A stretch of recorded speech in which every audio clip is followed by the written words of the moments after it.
네, 생활 속 법률 상식 오늘은 박지훈 변호사님과 함께 해보도록 하겠고요. 먼저 우리가 해결해야 될 과제 한번 알아봐야 될 것 같습니다. 어떤 상황인지 저희가 사파를 준비했습니다. 함께 보시죠. 안녕하세요. 저는 7.8기 정신으로 취업을 준비하고 있는 올해 나이 30세 청년입니다. 취업 서적 읽기부터 각종 컨설팅까지 저는 취업 성공을 위해 뭐 하나도 빠지지 않고 열심히 준비를 했습니다. 그러던 제게 꿈 같은 기회가 찾아왔습니다. 여보세요? 도전의 씨 맞으시죠? 네, 그렇습니다. 저희는 지원해주신 탱탱기업 인사팀인데요. 내일 면접 보러 오세요. 진짜요? 감사합니다.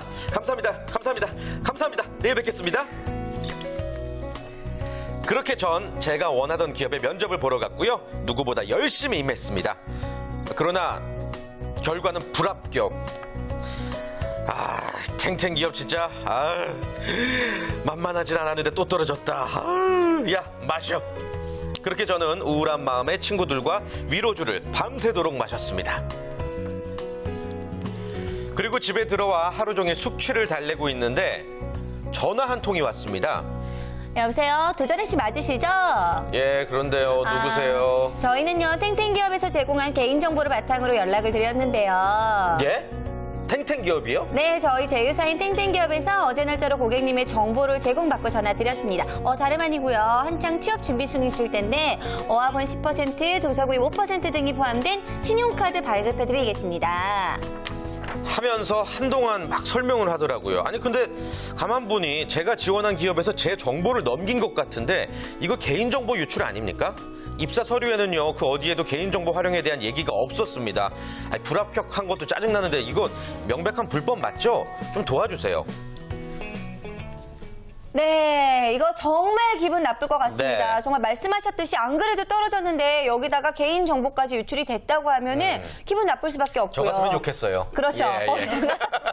개인정보를 사실 다 적을 수밖에 없는 그런 서류잖아요. 이걸 유출시켰다, 이거 좀 나쁜 것 같은데 사실 개인정보를 활용할 때는 법적으로 동의를 구해야 되는 거 아닌가요? 그 2년 전에 이제 개인정보보호법이라고 이런 네. 개인정보를 보호하기 위해서 법이 만들어졌습니다. 예. 그래서 이 법 제15조에 보면 그 정보 주체가 그 어떤 그 개인정보의 수집 이용을 동의했을 때만 그거를 쓸 수 있도록 돼 있고, 어떤 법 21조에 보면 그 보유기간이 경과되거나 그러고 이제 처리 목적이 달성되면 즉시 파기하도록 돼 있습니다. 네. 법상으로는 5일 이내에 파기해야 된다고 규정되고 있습니다. 그렇군요. 이 부분을 기업에서 놓친 게 아닐까 생각이 드는데 만약에 합격 여부에 관계없이 그 제출했던 서류에 대한 반환을 거부한다면 이것 또한 불법인 셈인가요? 대부분 기업들 자체가 입사 공고를 낼 때 제출한 서류는 반환하지 않는다고 이렇게 많이 하고 있고요. 예. 또 지원자가 여기에다가 동의한다고 이렇게 돼 있습니다. 그렇기 때문에 그걸 자체로 불법이라 할 수는 없고요. 근데 이제 또 기업 입장에서 보면 그 많은 그 지원자들의 서류를 일일이 돌려준다는 게 또 비용이 많이 든다고 또 얘기를 하고요. 네. 또 자기네들 입장에서는 바로 폐기를 하기 때문에 유출 문제는 없다고 합니다. 네. 만약에 그냥 이게 유출이 되거나 그렇게 피해가 발생된다면 앞서 말씀드린 개인정보보호법 따라서 책임을 져야 되겠죠. 네, 사실 그냥 가만히 있는데 개인정보가 유출이 됐다고 해도 정말 기분이 나쁠 텐데 그렇죠. 불합격시킨 회사에서 일했다고 한다면 정말 어쩔 수 없이 너무나 화가 날 수밖에 없을 것 같은데 만약에 한진우 원장님이시라면 어떠실 것 같아요? 어떻게 하실 것 같아요? 요새는 뭐 하도 뭐 피싱 전화, 보이스피싱 전화도 많이 오고 뭐 요새 뭐 개그 프로에서도 예, 많이 당황하셨어요? 예. 패러디를 많이 하는데 제가 좀 기분 나빴던 경우는 뭐냐면 어떤 사람이 전화가 왔는데 저희 아이 이름을 대면서 네. 그게 뭐 과외할 거냐 무슨 학원에 보낼 거냐 알고 보니까 예. 애들 하굣길에 교문 앞에 파라솔 놓고 사탕 하나씩 나눠주면서 네. 부모님 전화번호를 다 받아간 거예요.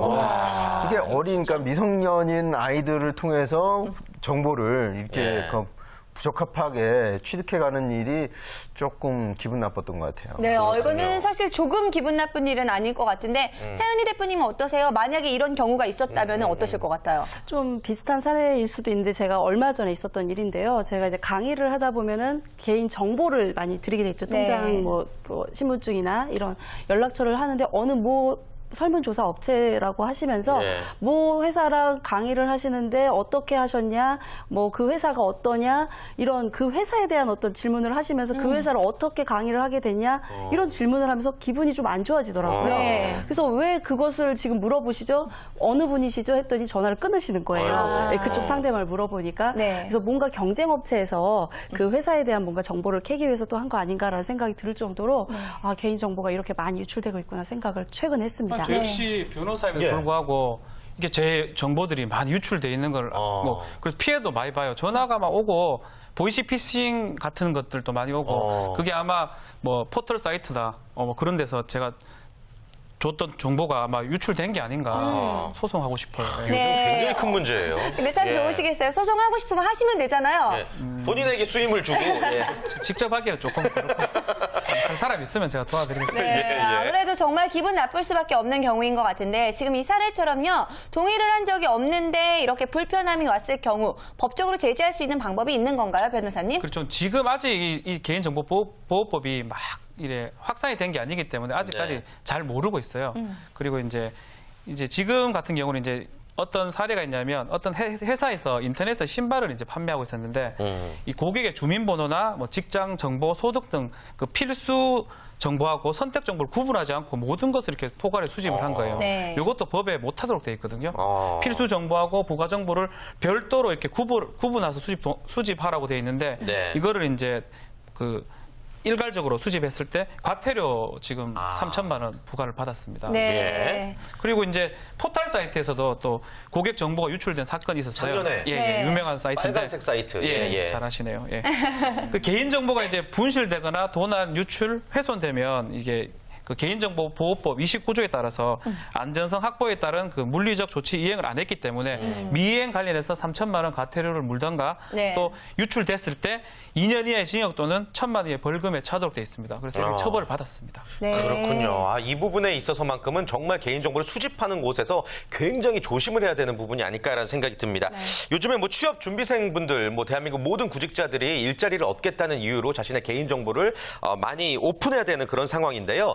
해외에서는 이렇게까지 디테일하게 요구하지 않는다고 들었어요. 그렇죠. 특히 호주 같은 경우는 사진도 필요 없고요. 자기 어떤 경력이라든지 수상 경력 이런 것들만 소개서 같은 거 적어서 내라 그러거든요. 네. 그래서 이제 우리 같이 이렇게 선발할 때 뭐 키, 몸무게, 얼굴 사진 뭐 다 나옵니다. 그러다 보면 무슨 다른 목적이 있는 게 아닌가 의심을 받을 수밖에 없다라는 거죠. 네, 그런 사례가 또 있잖아요. 예, 실제로 최근에 이제 천안에 있던 어떤 여성분인데 이제 어느 날 전화가 온 거예요. 모르는 남성한테. 그걸 전화 와가지고 이름을 정확하게 얘기하면서 횡설수설을 하면서 음담패설을 하고 끊었어요. 그래서 이제 피해자가 너 누구냐? 그러니까 인터넷에서 당신의 어떤 신상 정보를 보고 연락을 했다라고 한 거예요. 알고 보니까 며칠 전에 이제 입사 지원했던 그 회사에서 주민번호, 학력, 경력 이런 것들이 이제 유출됐고 사실 인터넷에서 거의 다운로드까지 가능하도록 됐습니다. 네. 그래서 이제 그게 아주 그 입사 정보가 노출된 뭐 사례라고 볼 수 있습니다. 네, 사실 이런 걸 들어보면 좀 기업부터 바뀌어야 된다라는 생각도 드는 게 어쩔 수 없이 갑과 을이기 때문에 다 적어냈는데 그걸 다른 용도로 쓴다는 자체가 굉장히 취중생들에게 있어서는 기분 나쁠 수밖에 없는 일인 것 같은데요.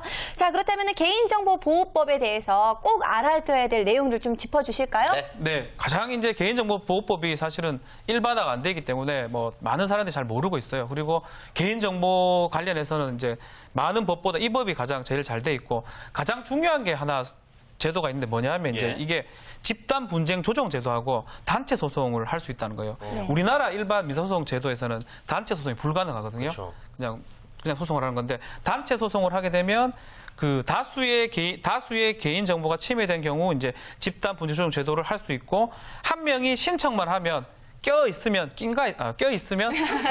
받을 수 있는 거예요. 네. 소송을 직접 하지 않더라도. 네. 그래서 이제 다른 피해자들은 이제 남들이 하고 있는데 슬쩍 묻어가면 피해 보상을 받을 수 있는 거예요. 아주 좋은 제도죠. 미국에서는 이제 일반화되어 있는데 우리나라는 아직까지 그 제도가 안 돼 있어요. 왜냐하면 회사가 망할 수가 있어요. 네. 100만 명이 막 그러니까 소송을 하는 사람 아닌 사람도 받을 수 있게 되니까 그래서 이제 이런 제도가 개인정보보호법에서는 유일하게 할 수 있다라는 거. 그래서 이제 또 만약에 이제 집단 분쟁 조정이 안 되면 어떤 그 일정 요건을 갖춘 소비자 단체 같은 경우 또 비영리 단체가 단체 소송을 할 수 있도록 아주 선진화된 법입니다. 네.